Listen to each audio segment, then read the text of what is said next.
What's up YouTube, this is DWS Darius, and this is going to be another episode of Amazing Fish. And this week's Amazing Fish, the Tinfoil Barb.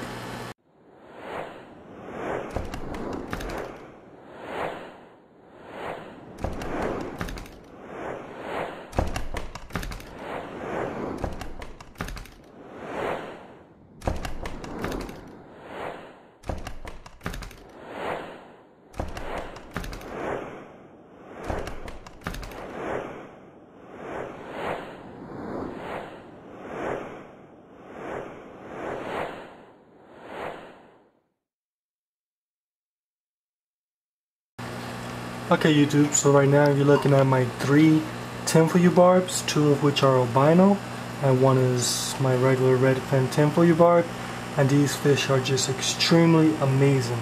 And you can find your Tinfoil Barb at almost any local fish store. I even found my first pair that I kept years ago at PetSmart, so these fish are just commonly available. And one thing people really don't know is that these are monster fish. They grow at monster rates and they grow to monstrous sizes.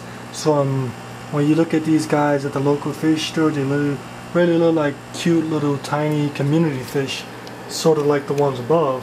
However, they turn into true monsters. So that's one thing everybody needs to be aware of when looking at the Tinfoil Barb.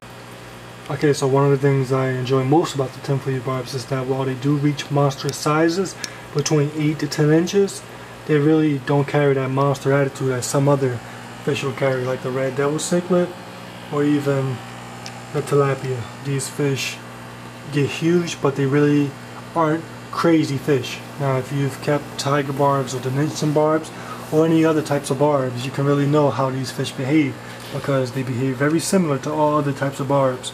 They really rely upon that school, so that's very important. If you plan on keeping these fish, you want to keep them in numbers, because when they're angry, they really allow that anger to be focused one with another, unlike other fish. Like if this guy was angry, he'll go on a rampage, killing every other thing. But with these fish, when they get upset, they focus on each other. When they get sad, I guess, they focus with each other. So that's very important with these Tinfoil Barbs, and that's the thing I love. They're not quick to attack any other fish. They're not quick to go on a killing spree. They're really, if you keep them in a good enough school in decent numbers, they really are able to express themselves one with another. And that's just very important when you plan on keeping monster fish, because I find from all my fish keeping that monster fish can be very destructive. So I love Tinfoil Barbs because they just really, when you keep them in that perfect school, they really are able to control themselves.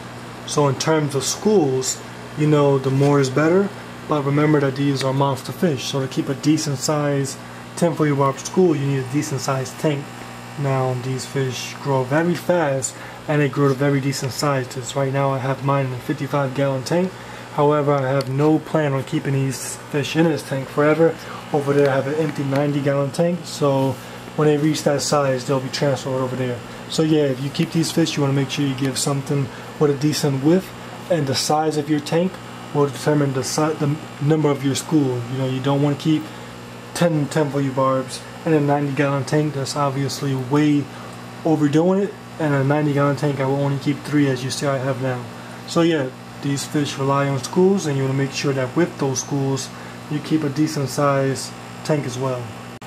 Another thing that I enjoy about the Tinfoil Barbs is just that they're not demanding when it comes to certain types of foods, demanding that you give them certain diets. They really will eat anything that you give them. When mine were juveniles, I fed them flakes and they loved it, and as they grew up I introduced Hikari sinking gold, and they love that as well. So they really are not too demanding when it comes to selecting their diet. Okay, so the next thing to consider is tank mates with these fish.